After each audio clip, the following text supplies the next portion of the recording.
Hello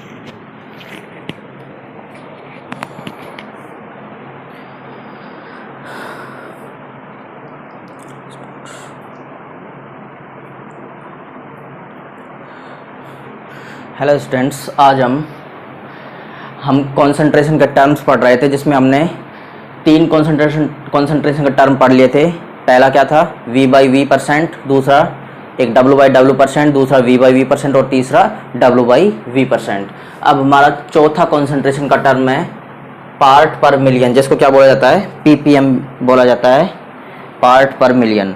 अब देखो, part per million जो है, इसका मीन्स क्या होगा, इसका मतलब क्या होगा? देखो, इसकी डेफिनेशन क्या होती है कि जब सॉल्यूट बहुत ही कम अमाउंट में, माइन्यूट अमाउंट में, बहुत ही कम अमाउंट में, स्मॉल अमाउंट में प्रेजेंट होता है, जब एक सॉल्यूशन बनाए उसमें सॉल्यूट जो होगा बहुत ही कम माइन्यूट अमाउंट में प्रेजेंट होगा, तो उसको क्या बोला जाता है? उसको किस टर्म में डिफाइन करते हैं? पार्ट पर मिलियन के टर्म में डिफाइन किया जाता है। तो देखो, इसकी डेफिनेशन क्या होगी? When a solute is present in very minute amount, क्या होगा? When a solute is present in a very minute amount,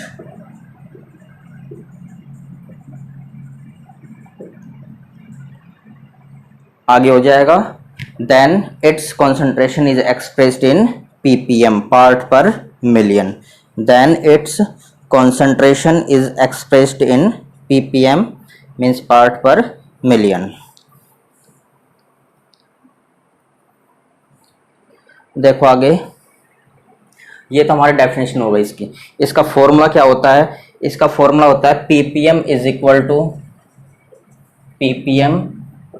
is equal to mass of solute लेना है ऊपर हमको, जैसे अब तक करते हैं, mass of solute divide mass of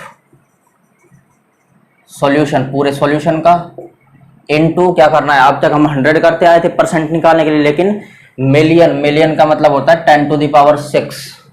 क्या करना हमको? इनटू 10⁶ करना है, क्योंकि मिलियन पूछा है, पार्ट पर मिलियन पूछा है। तो mass upon mass of solute लिखेंगे, डिवाइड करना मास अपॉन सॉल्यूशन के, पूरे मास सॉल्यूशन के, और क्या करना? मल्टीप्लाई 10⁶ से मल्टीप्लाई करना है। तो इस पर बेसिक क्वेश्चन देखते हैं। देखो, एक क्वेश्चन क्या है? Calculate the concentration of chlorine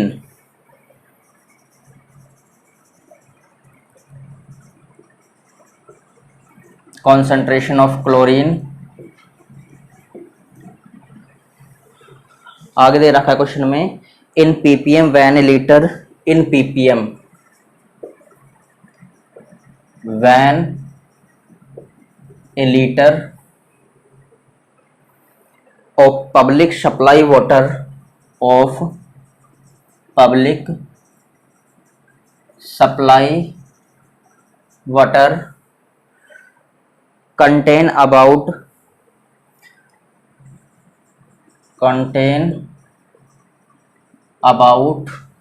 value दे रखी है 3 × 10⁻³ gram of chlorine, 3 × 10⁻³ gram of chlorine.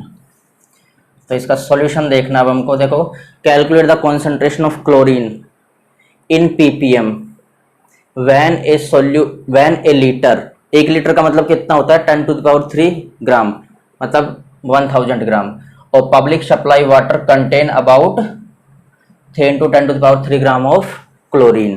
तो देखो, एक फॉर्मूला क्या होता है? Mass upon mass of chlorine लिखेंगे, इसमें मास ऑफ सॉल्यूट क्या है? यहाँ पर देखो, ppm क्या है? ppm is equal to mass of Cl2 divide क्या करना हमको? मास ऑफ पूरे सॉल्यूशन के, मास ऑफ सॉल्यूशन जिसमें वाटर है, वाटर दे रखा है 1 लीटर दे रखा है, जो 1 लीटर लिख लो, 1 लीटर इंटू 10⁻⁶ आ जाएगा, या A लीटर कर लो, कोई फर्क नहीं पड़ रहा उसमें।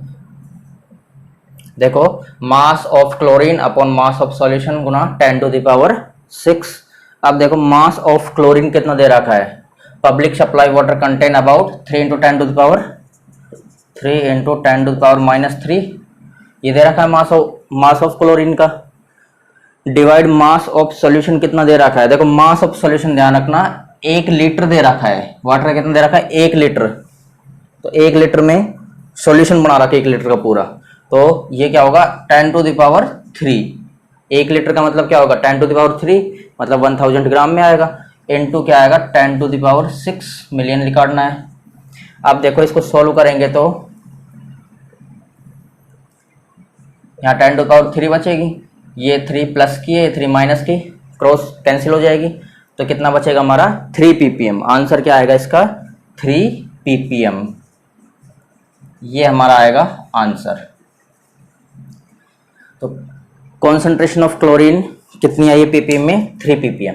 दोबारा से देख लो पूरे क्वेश्चन को, mass of chlorine mass of solution into 10 to the power 6, देखो मास ऑफ क्लोरीन दे रखा है इतना, उसके बाद सॉल्यूशन का क्या है 1 लीटर का मतलब 10 टू द पावर 3 होगा, ये मल्टीप्लाई कर देंगे, 3 से 3 कैंसिल, 3 बचा, तो ये दोनों कैंसिल हो जाएंगे प्लस माइनस है क्योंकि, और क्या हो जाएगा 3 ppm इसका आंसर आ जाएगा।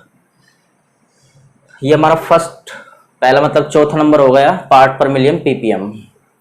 अब उसके बाद नेक्स्ट देखेंगे नंबर 5,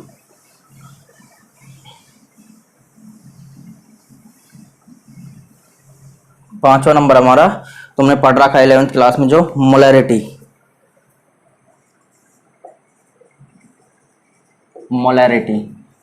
को किससे रिप्रेजेंट करते हैं कैपिटल M से, ध्यान रखना किससे रिप्रेजेंट करेंगे कैपिटल M से। अब देखो मोलैरिटी क्या होती है, हमने 1 लीटर सॉल्यूशन लिया है, 1 लीटर सॉल्यूशन है हमारा, उसमें कितना नंबर ऑफ मोल्स, कितने नंबर ऑफ मोल्स हमने सोल्यूट डाला है, इसमें कितना डिजोल्व किया, सोल्यूट कितने नंबर ऑफ मोल्स डिजोल्व किया है, उसी को क्या बोला जाता है इस सॉल्यूशन की, जितना भी सोल्यूट डालेंगे उसे क्या बोलेंगे इस सॉल्यूशन की मोलैरिटी बोला जाता है। तो देखो डेफिनेशन क्या आएगी, number of moles of solute dissolve इन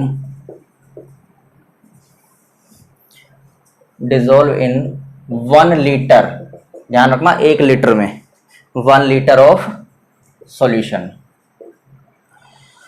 देखो number of moles of solute dissolve in 1 litre of solution, ये क्या कहलाएगा मोलैरिटी कहलाएगी उस सॉल्यूशन के। Number of moles of solute in 1 litre of solution is known as, in 1 litre of solution is known as molarity of solution.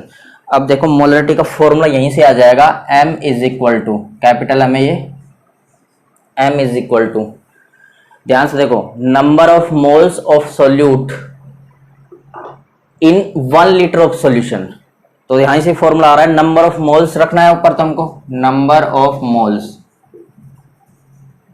किसके solute के, तो number of moles of solute, नीचे क्या करना है इन 1 लीटर ऑफ सॉल्यूशन, 1 लीटर मतलब volume दे रखा है सॉल्यूशन का, तो क्या लिखना volume of solution, volume of solution किसमें इन लीटर, ध्यान रखना ये लीटर में, इनटू क्या करना है हमको, इनटू कुछ नहीं करना इसमें, ये कोई परसेंटेज नहीं निकाल रहे, तो number of moles of solute upon volume of solution in litre. तो देखो हमने यहां से अगर हम इसके अगर यूनिट निकालना चाहे तो यूनिट क्या आएगी, देखो ध्यान से number of moles of solute, ऊपर तक क्या दे रखे मोल दे रखे, तो ऊपर मोल लिख देंगे, नीचे क्या दे रखा volume of solution in litre मतलब लीटर दे रखा है, तो क्या आ जाएगी इसकी यूनिट मोल अपॉन लीटर, या इसको क्या लिख सकते हैं मोल लीटर इनवर्स, ये लीटर ऊपर जाएगा तो इनवर्स में हो जाएगा, मोल लीटर इनवर्स इसकी यूनिट आ जाएगी। उसके बाद देखो हमने पढ़ा है कि नंबर ऑफ मोल्स का फॉर्मूला पढ़ रखा हमने, नंबर ऑफ मोल्स क्या होता है, नंबर ऑफ मोल्स होता है मास अपॉन मोलर मास, या ऐसे भी लिख सकते हैं वेट अपॉन मोलिकुलर वेट, कोई सा लिख ले, कोई फर्क नहीं पड़ रहा। नंबर ऑफ मोल्स होता है मास अपॉन मोलर मास, या वेट अपॉन मोलिकुलर वेट होता है। अब देखो इस नंबर ऑफ मोल्स को इस इक्वेशन पुट कर सकते हैं। इस नंबर ऑफ मोल्स की जगह क्या लिख देंगे, ये लिख देंगे पूरा। तो देखो ध्यान से, m is equal to number of moles की जगह लिख रहा हूं मैं मास, मास किसका, सोल्यूट का, मास ऑफ सोल्यूट डिवाइड, अब देखो ये भी आएगा पहले, molar mass of solute. Solute का लिखेंगे ये भी, क्योंकि ये किसके लिख रहे हैं, सोल्यूट के लिए, molar mass of solute into, अब ये भी बचा है volume of solution, volume of solution किसमें, इन लीटर। तो ये हमारा फॉर्मूला बन गया एक और एक फॉर्मूला बना था हमारा ये वाला शुरू में, और ये इसकी यूनिट होगी number of moles, mass upon molar mass होता है। दोबारा से देख लो ध्यान से इसको पूरे को, number of moles volume of solution litre में, तो मोल्स लिख दिया और नीचे लीटर, तो मोल पर लीटर या mole litre inverse. Number of moles क्या होता है, मास अपॉन मोलर मास या वेट अपॉन मोलिकुलर वेट। तो देखो नंबर ऑफ मोल्स किसके है, सोल्यूट के, तो क्या लिखेंगे, मास of solute divide mass of molar mass of solute into ये भी आएगा वॉल्यूम ऑफ सॉल्यूशन किसमें, लीटर में। तो ये हमारा बन गया फॉर्मूला। अब देखो क्वेश्चन क्या करते हैं, अगर हमको क्वेश्चन में देखो इस पर दो टाइप के क्वेश्चन आते हैं सिर्फ।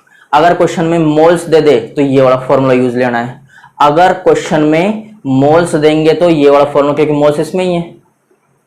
अगर क्वेश्चन में मास दे दे, या फिर ये मान लो कि हमको क्वांटिटी दे दे, क्वांटिटी दे दे, किसी की मात्रा दे दे, तो क्या लेंगे, ये वाला फॉर्मूला यूज। ध्यान रखना मोल्स के लिए ये वाला, और क्वांटिटी दे दे मतलब कोई भी ग्राम में कोई भी मात्रा दे दे तो उसके लिए ये वाला फॉर्मूला यूज लेंगे। तो देखो इस पर बेस एक क्वेश्चन करते हैं।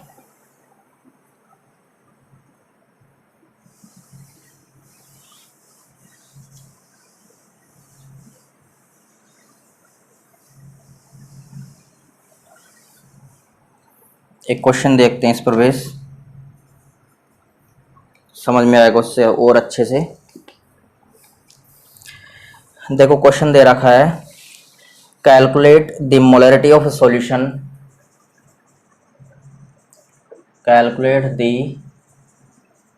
Molarity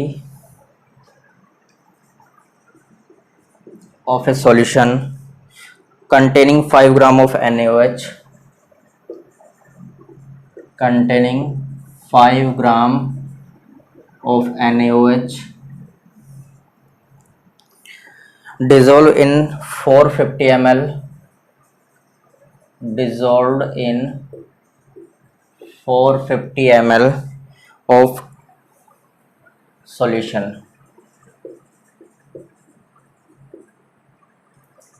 450 ml of solution. इसका आंसर देखना है, सॉल्यूशन निकालना कैसे होगा। तो देखो calculate the molarity of A solution, solution की मोलरिटी हमको कैलकुलेट करनी है। आगे क्या दे रखा है, कंटेनिंग 5 ग्राम ऑफ NaOH। देखो 5 ग्राम NaOH मतलब किसकी मात्रा दे रखी है हमको, 5 ग्राम NaOH दे रखा है, मतलब सोल्यूट की दे रखी है। तो मास ऑफ सोल्यूट कितना आएगा, 5 ग्राम। तो लिखना है मास ऑफ सोल्यूट, सोल्यूट क्या है, ब्रैकेट में लिखना चाहो तो लिख देना, NaOH सोल्यूट, इसकी कितना दे रखा है वैल्यू, 5 ग्राम। अब देखो हम मास ऑफ सोल्यूट हो गया, उसके बाद क्वेश्चन में क्या दे रखा है, dissolve in 450 ml of solution, मतलब पूरे सॉल्यूशन जो है उसका वॉल्यूम दे रखा है, volume of solution, volume of solution कितना दे रखा है, सॉल्यूशन का वॉल्यूम 450 ml। अब देखो हमको फॉर्मूला क्या होता है, फॉर्मूला रखेंगे पहले, m is equal to mass of solute, mass of solute divide molar mass of solute into volume of solution in litre. तो ध्यान से देखना, अब m is equal to mass of solute कितना दे रखा है, ये रहा mass of solute 5 gram, divide molar mass of solute. अब देखो इसका मोलर मास भी निकालना है, तो यहां लिखेंगे मोलर मास, ध्यान से देखना, molar mass of NaOH, solute क्या है, NaOH ही है। अब देखो ध्यान से NaOH जो होता है, NaOH में क्या है, सोडियम के लिए कितना होता है, एटॉमिक वेट 23, ऑक्सीजन का 16, हाइड्रोजन का 1, तो ये कितने आ जाएंगे टोटल, 40 आ जाएगा।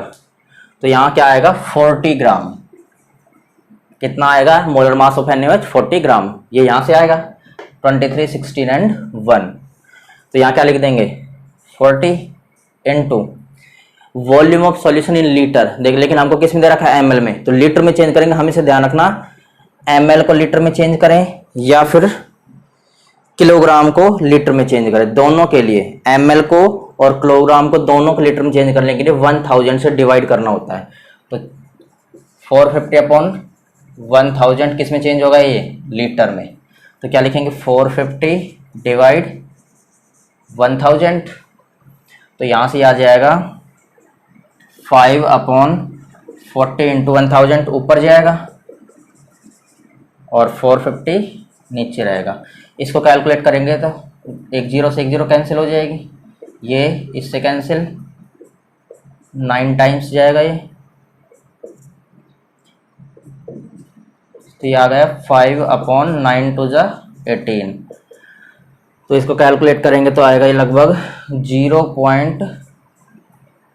0.27 मोल लीटर इनवर्स। इसकी यूनिट क्या होती है मोलरिटी की, तो m की वैल्यू हमारी आ गई 0.27 मोल लीटर इनवर्स। ये हमारा क्वेश्चन सोल्व हो गया। दोबारा से देख लो पूरे क्वेश्चन को। मास ऑफ सोल्यूट दे रखा है 5 ग्राम। अब मोलर मास हम निकाल सकते हैं, 40 कैसे आया, Na23 सोडियम का एटॉमिक वेट होता है, ऑक्सीजन का 16, हाइड्रोजन का 1, कितना आएगा 40 आएगा। उसके बाद वॉल्यूम ऑफ सॉल्यूशन 450 ml दे रखा है, लेकिन लीटर में चेंज करेंगे तो 1000 से डिवाइड कर देंगे, तो लीटर में चेंज हो जाएगा, तो ये वैल्यू रखनी है 5 अपॉन 40, 450 अपॉन 1000, ये ऊपर जाएगा, तो क्या आएगा 0.27 मोल लीटर इनवर्स, आंसर आएगा इसका। ये हमारा कंप्लीट हो गया क्वेश्चन। अब इसके बाद हमारा अगला कंसंट्रेशन टर्म है मोलैलिटी।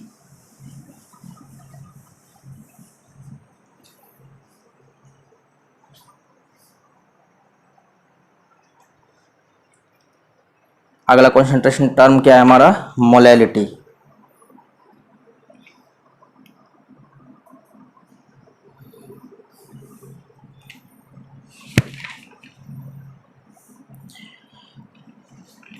मोलैलिटी है और हम इस मोलैलिटी को स्मॉल m से रिप्रेजेंट करते हैं। तो आज के वीडियो में हम सिर्फ मोलैलिटी तक ही पढ़ रहे हैं, कल हम पढ़ेंगे मोलैलिटी के बारे में, इसकी डेफिनेशन क्या होती है और इसकी फॉर्मूला, इस पर बेस क्वेश्चन क्या होगा। फिर इफेक्ट ऑफ टेम्परेचर देखेंगे कि मोलैलिटी और मोलैलिटी पर क्या टेम्परेचर का इफेक्ट होता है। फिर नॉर्मलिटी के बारे में पढ़ेंगे और मोल फ्रैक्शन के बारे में पढ़ेंगे। तो आज के लिए आज को यहीं फिनिश करते हैं, कल हम मोलैलिटी से आगे स्टार्ट करेंगे।